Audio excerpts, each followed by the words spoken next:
25/8/2026 रोजी चोपडा तालुक्यातील एका गावी आम्ही जाऊन अवैध दारू निर्मिती कारखान्यावर छापा टाकला.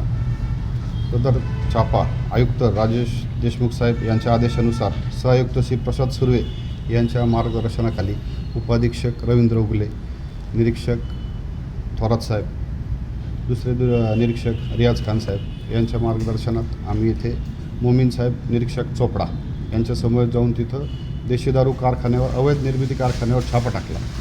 तिथे जाऊन आम्हाला विविध बनावट देशी दारू निर्मितीचे साहित्य, ब्लेंड, ते झाकणं, लेबल असे सर्व साहित्य मिळून आले. अंदाजे 18.5 लाख रुपयाचा मुद्देमाल आम्हाला त्या तिथे कव्हर झाला. सर्व साहित्य व सर्व हे डुप्लिकेट असून तेथे सदर माल सील करण्याकरिता बॉटलिंग, सीलिंग मशीनसुद्धा आम्हाला तिथे मिळून आलेली. आपण मुंबई दारूबंदी कायद्याअंतर्गत त्यांच्यावर गुन्हा दाखल करतो आहे आणि त्याबाबत आता आणखी काय लोक सिद्ध होतात याचा तपास चाललेला आहे.